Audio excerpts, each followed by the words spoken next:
Media at SAFM with Ashraf Gardner. Right, so further comments on that issue, you know you can always email me, ashraf@safm.co.za, and also on Twitter, go to, my handle, AshrafGardner1. You can follow me and add your comments as well. If you want, just use the hashtag SAFM, it'll be great if you do just that too. And the same on Facebook as well, because I know the issue of F.W. de Klerk and his communication strategy just won't go away. Right, we're going to talk about the Stimorol Mega Mystery Gum TV advert later on, but we do have, and I wonder whether you like that advert or not. We do have two guests we're going to talk to right now. In fact, Stembiso Hlongwane with me. Now, he's a journalist at the Drum magazine. We also have on the line, in fact, Fatima Simji, who's a TV documentary producer at Healthy Service or Healthy News Service. He's done some work for the special assignment TV show that I host, in fact. But more importantly, on Monday night was the Discovery Health Journalism Award, and it's an event that I emceed, so let's get that out of the way. But more importantly, in doing all that and rattling off 10 winners, there were two winners specifically that got me to talk about them today. And we'll start with Stembiso Hlongwane, who's the overall winner of the Discovery Health Journalism Award. So he's effectively the number one man for the year for 2011, of course. So well done. Congratulations, Stembiso. Thanks for your time. Thanks for having me. So it's a couple of days late. It's about 5-6 days after that event. You were particularly emotional on that night. And interesting enough, I was checking some of the tweets. The fact that you were emotional about your story came across to many people as a major plus. It showed that you're not this hard nut journalist who doesn't care. And it's like, I just want the story. It showed a human touch of a person who genuinely cares in terms of what he's doing. Well, if that's a compliment, thank you very much. Really, on the night, I really didn't expect it. Looking at the other candidates who were nominated, and when my name was called out, I really didn't expect it. But we took it as a credit to our team at Drum Magazine and the style of journalism we're trying to promote. Okay, let's just go back a step and talk about the actual contribution, that particular award-winning story. The story that it's set in Swaziland, as you probably recall, Swaziland was experiencing financial crisis, and at this moment it's also experiencing political problems. When we went there, the story that we were following was that the collapse of the health system in that country and the impact, and as it capitulated towards South Africa. Our narrative was the human face, the facts that were happening, and in relation to South Africa, in relations to our own struggles in this country, in health-wise. That's what we were doing. And specifically, the actual story, tell me more about the nuts and bolts of it. It took us about a month to research and try and get contacts into the country to try and set up probably one or two interviews and then build it up from there. We were quite fortunate that when we went, the first few calls that we fielded to the country, we went to the hospice, who deal directly with the patient, the cancer patient, and they were willing to speak to us, and that was a plus, really, when already you have an audience that is ready to welcome us. And then the next step was then the field trip in the country, inside the country, it's quite a rural area, not highly advanced as some here in South Africa. So we had to travel in the rural areas, try and meet the patients who in areas of flung areas where access to road is difficult and access to medicine is even difficult. Now, it seems like you took the story very personally, which for many people is something that journalists don't do.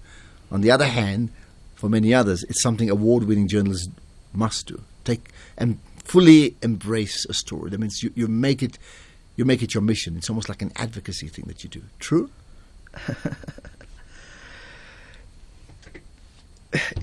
An advocacy. Well, perhaps let's put it this way. As we research, as we get closer to the story, we embrace it in a sense that we want to get into under the skin of the story and get the nuts and bolts, really the core ingredients of that story, But what we're trying to do, each and every article that we try and write, is to engage it in such a way that it breeds its own life. The story must breed its own life. It must be its own being. I'm going to read what the judges said about you. I don't know if you've had a chance to read it. It said, Stembiso Hlongwane's very well-written story, We're Waiting to Die, on the collapse of the Swazi health delivery system and its impact on South Africa is a well-crafted piece of journalism that uses striking and unforgettable photographs. It stood out as an example of how both the words and photographs complement each other at the same time as the photographs tell a story in their own right. The power of Stembiso's story is its ability to explain the causes of the almost comatose state of the health delivery system as a result of the political misdeeds and economic profligacy of the absolute monarchs, and in giving a voice to those who are directly affected, as well as quoting a range of experts and officials in South Africa and Swaziland. Now, I thought maybe we could ask you just to, do you want to read like I want you to, if you can, maybe just because you write this beautifully, do you want to read a paragraph from your article? It would be good if you could. It's quite shy. I'm quite shy to do No, that. well, you're an award winner. It's no time to be shy. But I mean, it'd be great. Maybe just one specific paragraph, which gives us a sense of the type of things that you've. I mean, I've got your article here with me. If you want to, just pick out one paragraph. By the way, I want to run through some of the other winners. So we're going to chat to Fatima Samji in a few minutes, in fact, not right away. Some of the other winners, as we run through, the winner for Best Analysis and Commentary went to Hannah Berry, together with Chris Bateman.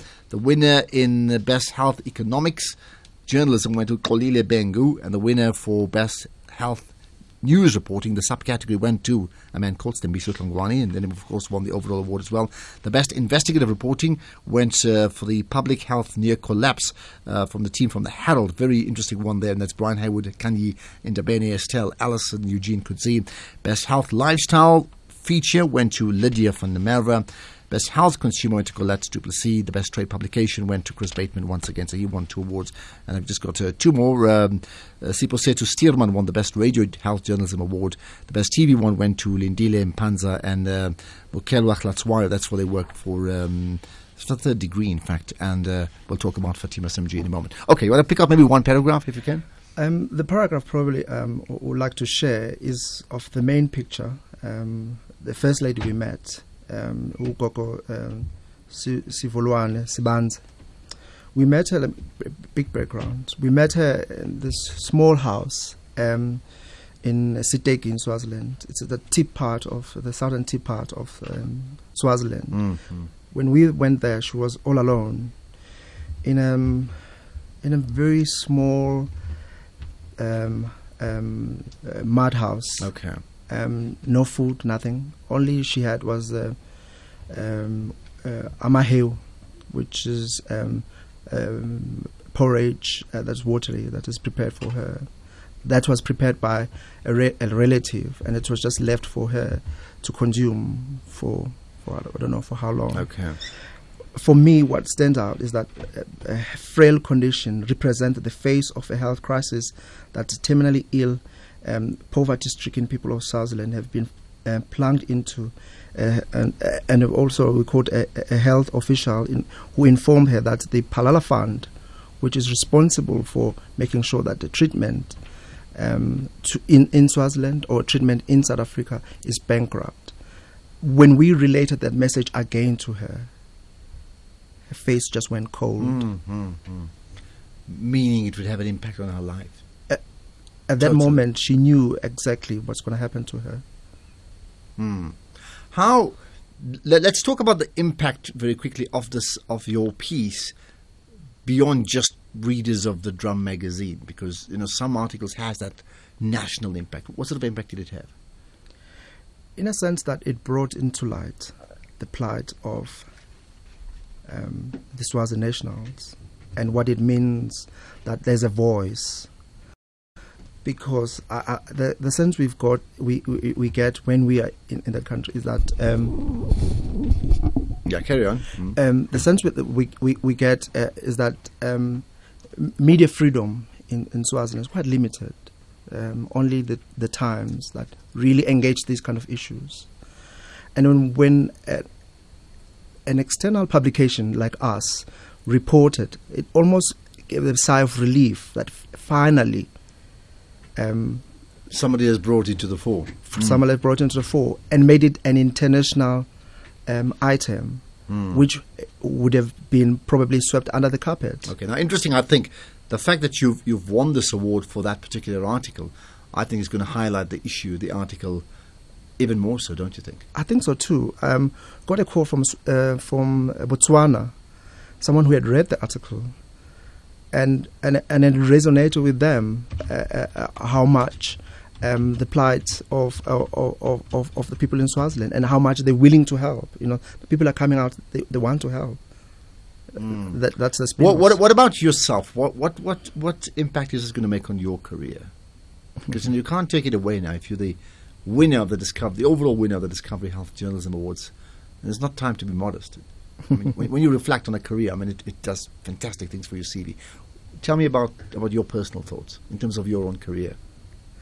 Well, at this moment, we are talking at home with my wife to see how can we use some of the winnings to plow back, especially the Gogo we met, the 5-year-old we left there. I have a 5-year-old as well. How much can we help? Use some of the winnings to start probably an initiative to give back to the community. That's what we are talking at this moment. How do we do that? So that's the advocacy journalism I spoke about earlier. That means you do see a role beyond just highlighting the cause, which is what you've done already. You now want to get involved in the story. Honestly, we think this is the right time to do that. Now we have the wings. We want to take it over further. Simple things. We're talking about trying getting people to have solar system. Because solar system, we have abundance of sunlight. If you have a solar system, her condition probably would have improved. Okay. If you have a plant, a tree, a fruit tree, her condition would have improved. If the Premier of KZN, Dr. Zolem, is talking about families rearing chickens, you know, in a household, having a chicken. You want to get involved in that? Okay. I think it's a way of just saying I alleviate poverty. Indeed. Well, sounds like you're a very good man. I mean, and people say journalists are not that good. Anyway, there's one. Okay, you can stick around. Let's bring in the other winner now. If Stembiso Hlongwane won the overall Health Journalism Award, then you always have to keep your eye out on who's won the Young Health Journalist of the Year. And that award is sponsored by Love Life, so it's Discovery, then Love Life Young Health Journalist of the Year. And that award goes to Fatima Simji. So, and that's for her work called Behind Her Smile, which was done initially for Healthy News Service, and they provided it, was flighted then on SABC3 on the special assignment show. So, Fatima, well done to you. Congratulations. Thanks so much, Ashraf. Thank you. Thank you for having me on your show. Good. And what, feet on the ground a few days later, or still up in the sky?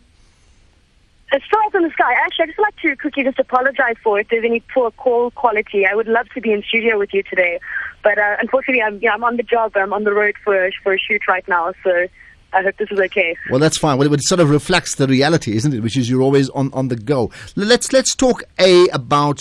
I want to talk about your career in general, but let's just talk about the actual piece that you put together. Because I certainly, obviously, having presented the show when we saw the footage the first time, you just knew even then that this was award-winning, touching stuff that has an impact far beyond. But give it to me from your point of view. Oh, so I'm so sorry. I just missed that the last bit of the question. Okay, I was saying, give me your thoughts of your piece, the one that you did for Special Assignment, from your point of view. The build up to it. What was it all about? Yeah, it was a very difficult documentary to make. I filmed with the lady who was. Okay, we need to get relationship with her. Yeah, and she was very ill. She was end stage breast cancer, stage 3, stage 4, which means the cancer has spread to other organs in her body. And obviously, when you're filming with someone, over an extended period like that, you become very close.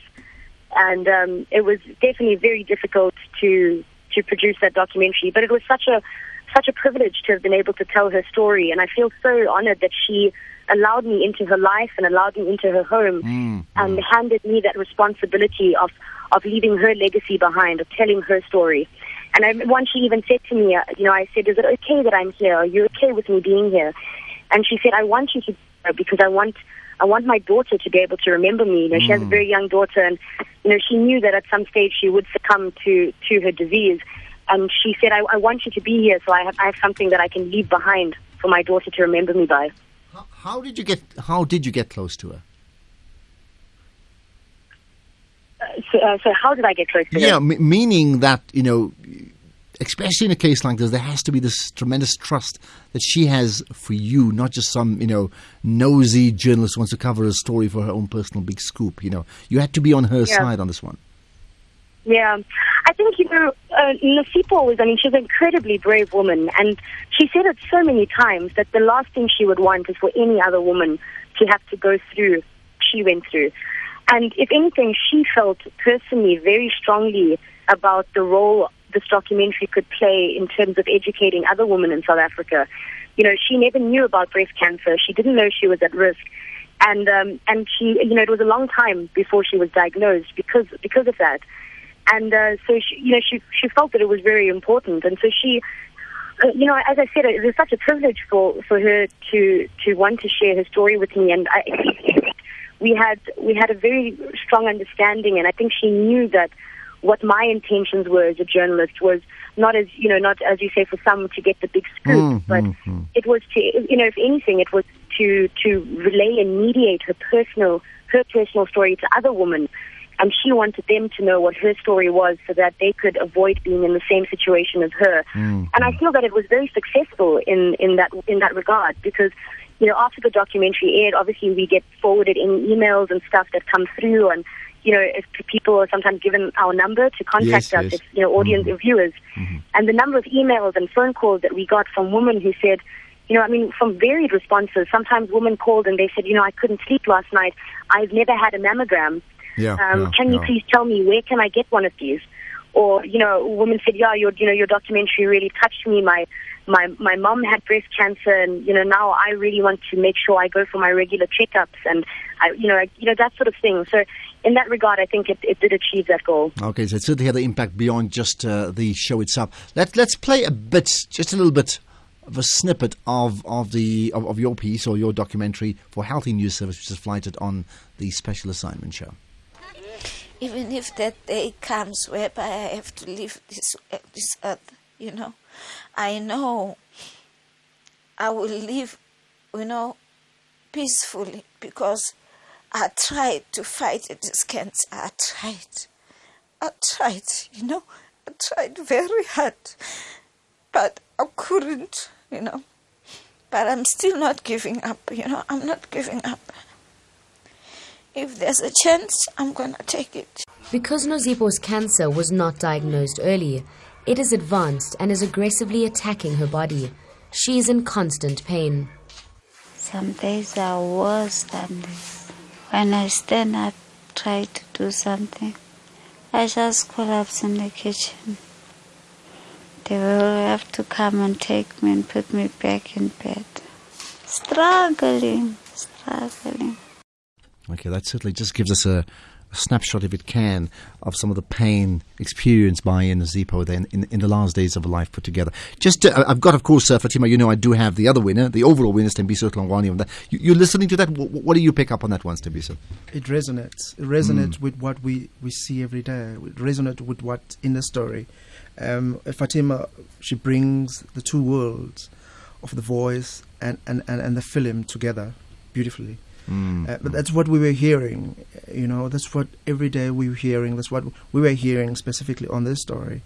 People are struggling, but they still have that zeal to leave, to push for the next day, but they know the push won't last. Indeed. Fatima, let's just talk about your career now. We've got about a minute or so to go in terms of what is this going to do for your career. And I have to say with a sense of bias that obviously with me being involved in Special Assignment, having seen other bits of work that you've done, immediately, even from a team, you say, wow, you know what, she produces fantastic work. So I have no doubt that you're going to go some serious places. But give it to me from your point of view. I mean, where do you want to go with your career? Oh, thank you so much for that compliment, Ashraf. It's quite an honor to get that. I'm so happy in what I'm doing right now, and I don't have any a particular, obviously have career goals. I think the main priority for me is to continue to make documentaries like this one, to continue to make documentaries where it's not about the experts and the stats and this and that. It's about the real people and their stories. And, really that's the art of journalism, isn't it? It's storytelling and being able to take an issue like breast cancer, for instance, and humanizing it and, making it a very human story to tell, and to ensure that it has far-reaching impact, as opposed to just that one night of it being screened on television. For that impact of that documentary to really last longer and to really have an impact. That's what I'd really like out of my future documentaries. Okay. I can continue to make ones just like this. Well, I have no doubt that people will follow you. Let's just start with your Twitter handle. You've got a Fat Simji, is that correct? FATZ. That is me. I'm Fat Simji. Okay, FATZ. SIMJEE. So maybe it's a chance they'll follow you not just now but throughout your career. Fatima, well done on winning that award for the Best Young Journalist. That's the Love Life Best Young Journalist at the Discovery Health Journalism Awards. And Stembiso Tlangwani, thank you so much for your time as well. Well done to you as well. You have lots to look forward to in terms of your future career. And you're still going to be with Drum because you've done lots of other things as well. Yes. You're still with Drum? Yes, the drum still beating. Well, there you are, the drum beat. So can you hear the drums, Fernando? Not really, Stembiso.